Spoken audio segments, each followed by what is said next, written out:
Your alarm goes off at 7 a.m. You have somewhere to be, someone expecting you, a schedule that owns the next 8 hours of your life. You've had this feeling so many times it doesn't feel like a feeling anymore. It just feels like Tuesday. But for 95% of human history, that alarm didn't exist. Nobody was expecting you anywhere. There was no schedule, no boss, no job. And the question of what ancient humans actually did with all that unstructured time has one of the strangest answers in science. Let's start with what they didn't do. They didn't spend their days in a desperate scramble for survival. That's the story we tell ourselves, that ancient life was brutal, short, and consumed entirely by the search for food. Hobbes called it nasty, brutish, and short. And for 2 centuries, almost everyone agreed with him. Then, in 1966, an anthropologist named Marshall Sahlins stood up at a conference in Chicago and read a paper that nobody in the room was prepared for. He called it the original Affluent Society. Sahlins had spent years studying the available data on modern hunter-gatherer groups, communities in Australia, Africa, and the Americas still living something close to the original human lifestyle. And what he found didn't match the story at all. The Kungsan people of the Kalahari Desert spent an average of 2 to 3 hours per day on subsistence activities, finding food, gathering plants, doing anything that could be called work. 2 to 3 hours. Then they stopped. Not because they were lazy, not because they'd given up, because they had everything they needed. The Hadza of Tanzania worked roughly 4 hours a day. The Aboriginal Australians, studied by anthropologist W.L. Warner in the 1930s, averaged around 4 to 5 hours. Other groups fell in similar ranges. Sahlins added it up and reached a conclusion that changed how anthropologists thought about human history. Hunter-gatherers, he argued, were the original affluent society. Not because they had a lot, but because they wanted little. Their needs were modest. Their environment, when left intact, provided. And so they had something that most modern humans have almost entirely lost: time. So what did they do with it? The answer is not what you'd expect. And it is not what productivity culture would approve of. They rested. Genuinely, completely, without guilt, rested. Studies of modern hunter-gatherer groups consistently show that adults sleep an average of 7 to 8 hours per night and nap regularly during the day. Not because they're tired from overwork, because rest was not a reward for effort, it was simply part of the day. They talked for hours. This was not small talk. Anthropologist Polly Weisner spent decades recording conversations among the Kungsan and found that daytime talk was mostly practical: where to hunt, which plants were ready, what needed doing. But in the evenings, the entire character of conversation shifted. Stories, histories, jokes that made the whole camp shake with laughter, gossip about people in distant groups nobody present had ever met. Sahlins had called them affluent in terms of time. Weisner showed what they spent that time on: each other. They played, not children, adults. Sustained, unstructured play was a normal part of adult life in hunter-gatherer societies. Games, music, dancing.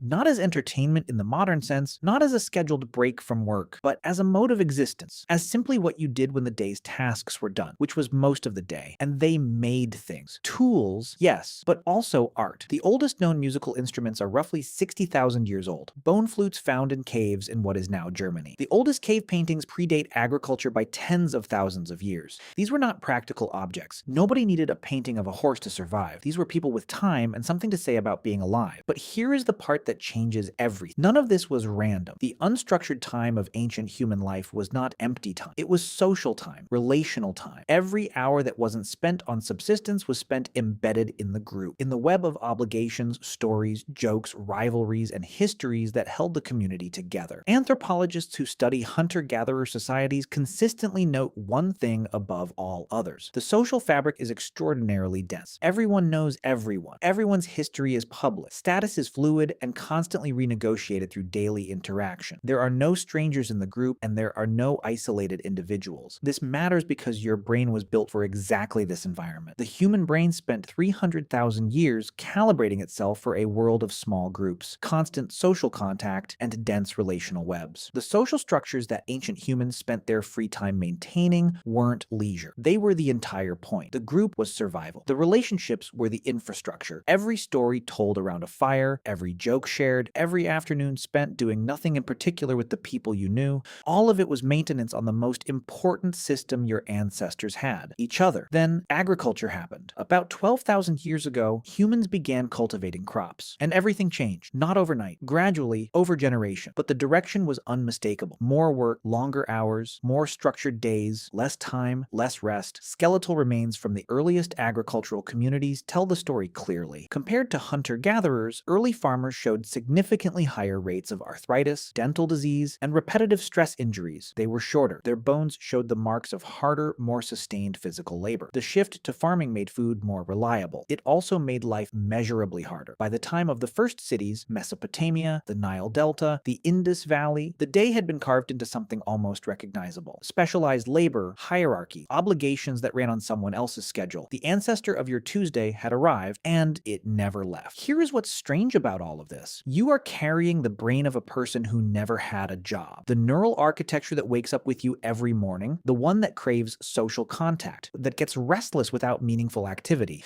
that feels something hollow about a day spent in front of screens, was built for 2 to 4 hours of purposeful work followed by a long afternoon of being human with other humans. Every modern complaint about burnout, isolation, and the feeling that something fundamental is missing from contemporary life makes complete sense when you know this. Your brain did not evolve for 40-hour weeks. It did not evolve for cubicles or open-plan offices or the particular anxiety of an inbox that never empties. It evolved for a world where work was short and meaningful, rest was guiltless, and the afternoon belonged to the people you loved. We didn't lose that world in a disaster. We traded it away, slowly and voluntarily, for stability and abundance and the extraordinary complexity of everything that came after. And most of the time, that trade was worth it. But your brain doesn't know that. Your brain is still looking for the afternoon, still waiting for the work to be finished and the real day to begin, still expecting somewhere in the architecture of every morning that at some point the schedule will end and the humans will appear. The I Kung San had a phrase for the long, unstructured hours of the afternoon. Rough translation, just living, not working towards something, not optimizing, not producing, just living. In the company of people they knew completely, in a day that had a shape they recognized, in a life whose demands were modest enough to leave room for everything else. Marshall Sahlins called them the original Affluent Society. But that was an economist's frame. What they actually had was simpler than affluence. They had enough, and they knew it. Your alarm goes off at 7 a.m. You have somewhere to be, someone expecting you, a schedule that owns the next 8 hours of your life. Somewhere underneath all of that, a much older version of you is still waiting for the afternoon.